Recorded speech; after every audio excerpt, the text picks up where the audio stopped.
ये ऐसे होते हैं जो दिव्यांग हैं, दिमाग से मंदबुद्धि जिसे हम कहते हैं। ये लोग ऐसे होते हैं जो अपना पता भी नहीं बता पाते, कहीं पर भीख भी नहीं मांगते हैं, कहीं पर बैठे रहेंगे, कई दिन के भूखे हो जाएंगे, साल भर उनको नहाए हो जाएंगे, चोट लग जाएगी, कीड़े पड़ जाएंगे, और ये इस हालत के अंदर होते हैं। कई बार खूब सड़े हुए हालत के अंदर होते हैं, सड़कों के ऊपर चुभते हुए ढूंढते हुए पाते हैं, लेकिन उसका कोई अर्थ नहीं होता। जिस चीज़ को उठा रहे हैं उसका कोई मतलब ही नहीं है उसको ऐसा लगता है कि जैसे पता नहीं क्या चीज़ है। तो जब हम उनको उनका थैला देखते हैं उसके अंदर कोई काम की चीज़ नहीं होती, लेकिन उसको ठूस करके ढो करके उसको लेके जा रहे हैं, बिना चप्पल के चले जा रहे हैं सड़क के ऊपर।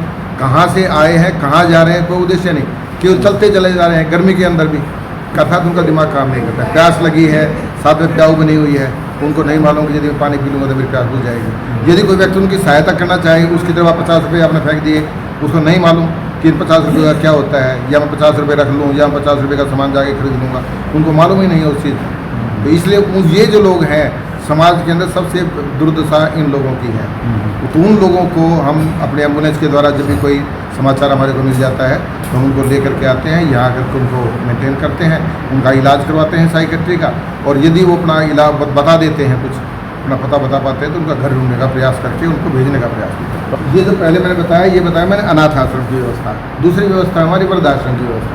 उस वृद्धाश्रम के अंदर वे लोग रहते हैं जो जिनके परिवार वाले उनकी सेवा नहीं करते हैं। ऐसे भी लोग हैं जिनके 5-5 लड़के हैं, लेकिन वो कहते हैं उसके यहाँ जाकर रहे, वो कहता है उसके यहाँ जाकर रहे। कुछ ऐसे हैं जो उसको इतना परेशान कर देते हैं कि वो कहता है कि वो मिर्च वगैरह कम डालो, वो उसको जानबूझ के ज़्यादा डालते हैं, कहते हैं जाओ तुम्हें जहाँ कहीं पर जाना है। कई ऐसे भी हैं जिनका औलाद पैदा ही नहीं हुई। कई ऐसे भी हैं कि विदेश में चले गए, उनके बच्चे थे विदेश में चले गए, अब वो बच्चे कभी फ़ोन ही नहीं करते, वे आते नहीं, कभी मिलने के लिए नहीं आते, वो अकेले ही अपने घर के अंदर रहते हैं। तो इन सभी के लिए यहाँ पर बिल्कुल निःशुल्क व्यवस्था रहेगी। किसी प्रकार का किसी से कोई चार्ज नहीं, ना खाने का, ना रहने का, ना कोई व्यवस्था का, ना इलाज का, सब कुछ व्यवस्था ये रहेगी। लेकिन वे जो लोग रहने वाले लोग हैं वे अपनी मर्जी से रहेंगे, और वो जब जाना चाहें जब जा भी सकते हैं, जब किसी से मिलना चाहें मिल भी सकते हैं। कोई किसी प्रकार की पाबंदी नहीं, सब तरह की स्वतंत्रता, और केवल निःशुल्क। कुल मिलाकर के वृद्धाश्रम क्यों खोलने पड़ते हैं? वो केवल इसलिए खोलने पड़ते हैं कि उनकी आवश्यकता है। जैसे हम नहीं चाहते कि शहर के अंदर हॉस्पिटल हों। यदि लोग अपनी स्वस्थ परंपरा को अपनाएं, बढ़िया खाएं, सही तरीके से खाना प्रयोग करें, सही तरीके से एक्सरसाइज करें, व्यायाम करें, शरीर को स्वस्थ रखें, तो इतने हॉस्पिटल की आवश्यकता नहीं रहेगी। हॉस्पिटल किस लिए खोला जाता है कि एक आदमी बीमार है, तो उसके लिए ज़रूरी है कि हॉस्पिटल खुले और वो उसको स्वस्थ करे। इसी प्रकार से हम नहीं चाहते कि वृद्धों की उपेक्षा हो घरों के अंदर, लेकिन जब कोई आपका आदमी आपके दरवाजे के ऊपर आ जाता है, आप ये कहते हो हम नहीं चाहते ऐसा हो, तो उससे तो बात नहीं बनेगी ना। अब तो ये है कि वे लोगों को यदि वृद्धाश्रम नहीं होंगे तो वे कहीं रेल के नीचे जाके कट जाएंगे, कहीं वो ट्रक के नीचे जाकर अपने वो दे देंगे। क्यों? उनको जाने के लिए कोई जगह ही नहीं है। तो ऐसे लोगों को अपनाने के लिए जन सेवा संस्थान के दरवाजे 24 घंटे खुले रहते हैं। कोई भी व्यक्ति जो जरूरतमंद है वो आए और यहाँ पर निःशुल्क सेवा प्राप्त करें।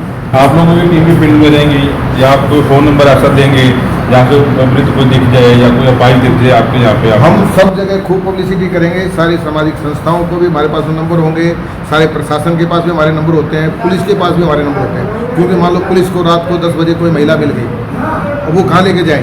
थाने के अंदर रख नहीं सकते, कानून है उनका। तो वो क्या करते हैं, रात को भी आकर के हमारा दरवाज़ा खटखटा देते हैं कि ये महिला आई है, तो उसको भी हम बोलते हैं। तो यहाँ पानीपत में बैठक का बनाया और महिलाएं पानीपत ये पुरुषों का बनाया है, अभी महिलाओं का नहीं है। लेकिन वह यहाँ पर एम्बुलेंस रहेगी, और रोहतक से लेकर यहाँ तक जाने के अंदर 1.5 घंटे का काम है। रात को 10 बजे भी कोई आ गई हमारे पास के अंदर, उसको एम्बुलेंस में बिठाया और उसको ले गए वापस। यहाँ पर 400 बेड की व्यवस्था है, लेकिन वर्तमान के अंदर हम अभी 135 के बेड के साथ में काम शुरू कर रहे हैं। लेकिन धीरे धीरे बढ़ते रहेंगे। ऐसे ही जैसे रोहतक के अंदर हमने 0 से शुरू किया था, और एक एक करके अभी इतने आदमी हो गए हैं कि ये आदमी भी हमने रोहतक से इसलिए भेजने पड़े कि हमारे पास में जगह ही नहीं है उनको रखने के लिए। तो इसलिए जगह जगह अलग अलग आश्रम खुलेंगे। यहाँ के लोगों की सारी, जैसे पानीपत है, पानीपत एक सेंटर है, उधर से संभाल का है, उधर से सोनीपत है, उधर से करनाल है, उधर से कैथल है, चारों तरफ से हम उसको कवर करेंगे। 200 किलोमीटर तक यदि कोई भी व्यक्ति मिलता है तो हम अपने एम्बुलेंस भेज करके उसको लेकर जाएंगे।